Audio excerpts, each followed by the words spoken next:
So, what happened when you became enlightened? And he says, I laughed, a real uproarious laugh, seeing the whole absurdity of trying to be enlightened.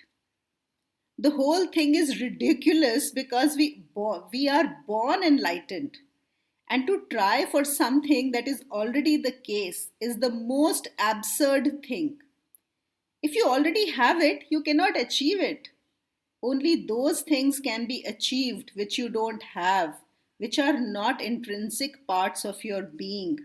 But enlightenment is your very nature. तो इनके साथ भी पहली चीज इन्होंने क्या बताई कि वो बहुत हंसे एनलाइटनमेंट के बाद जो पहली चीज हुई, इतना हंसे। क्यों? क्योंकि कितना रिडिकुलस, कितनी स्टुपिडिटी है कि आप उस चीज के पीछे भाग रहे हो जो आप ऑलरेडी हो। यू आर बॉर्न एनलाइटेंड, सब के सब ऑलरेडी एनलाइटेंड हैं। और रिडिकुलस क्यों है? क्योंकि आपको पता ही नहीं है उसके बारे में। It is really absurd. That is what he says. And then he says, I had struggled for it for many lives.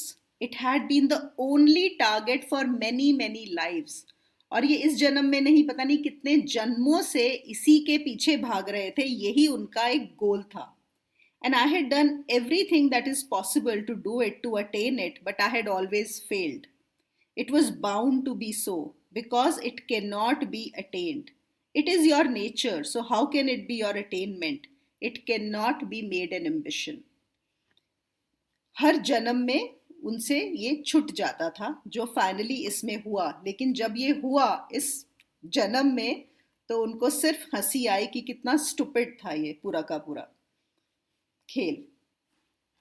Mind is ambitious, ambitious for money, for power, for prestige, and then one day when it gets fed up with all those activities, it becomes ambitious for enlightenment, for liberation, for nirvana, for God.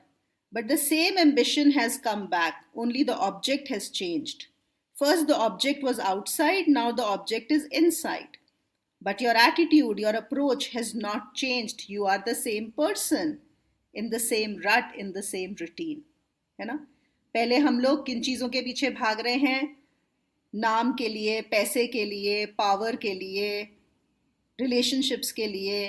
और जब हम इन चीज़ों से थक जाते हैं तो हम अंदर की जर्नी शुरू कर देते हैं, अंदर की यात्रा। फिर हम किस चीज़ के पीछे भागते हैं? एनलाइटनमेंट के लिए, लिबरेशन के लिए, निर्वाण के लिए।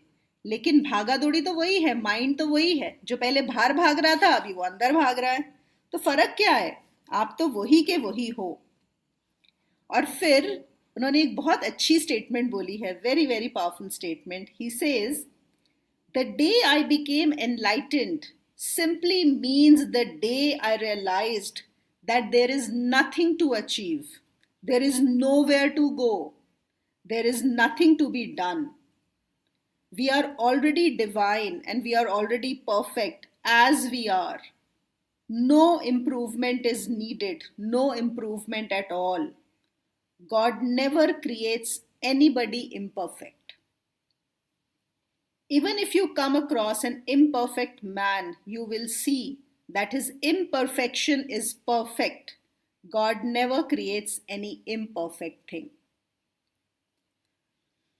तो क्या उन्होंने रियलाइज किया कि कुछ भी अचीव करना है ही नहीं, कहीं जाना नहीं है, कुछ पाना नहीं है, सब कुछ यही है, इसी वक्त, इसी क्षण में, इसी मोमेंट में सब कुछ है और कुछ करना ही नहीं है, कुछ भी इम्परफेक्ट नहीं है। And then he also says that when I say the day I achieved enlightenment, I am using wrong language. वो लैंग्वेज ही गलत है ना? बिकॉज हमारी लैंग्वेज बहुत लिमिटेड है। हमारी लैंग्वेज में जो वर्ड्स हैं, जो शब्द हैं, वो हैं achievement, attainment, goals, improvement, progress, evolution. So our language is not created by enlightened people, isn't it? जिन्होंने जाना है उन्होंने लैंग्वेज नहीं बनाई है। क्यों? क्योंकि वो बना ही नहीं सकते अगर वो चाहें भी। क्योंकि जब वो होता है तो वो साइलेंस में होता है। Enlightenment is in silence, and how can you bring that silence into words? And whenever you do, the words are going to destroy something of the silence.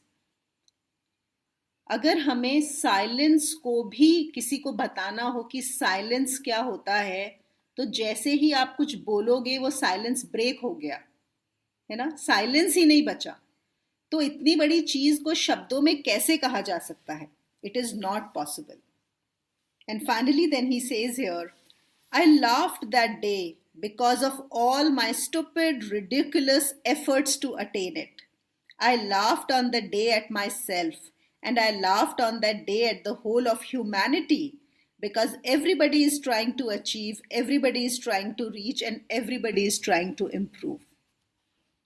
But at the same time जो लोग साधना कर रहे हैं, क्या इसका मतलब है कि साधना करना छोड़ दें?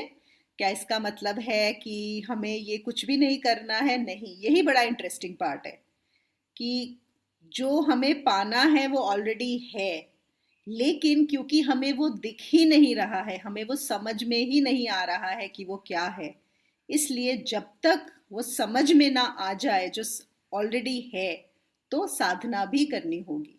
तो ऐसा नहीं सोचें, ये सब सुन के, ये सुनना भी ज़रूरी है और ये जानना भी ज़रूरी है कि फिर भी, और वो भी क्या बोल रहे हैं, उन्होंने कौन सा छोड़ा, कितने जन्मों तक तपस्या की है, कितने जन्मों उन्होंने यही किया है इसी को पाने के लिए।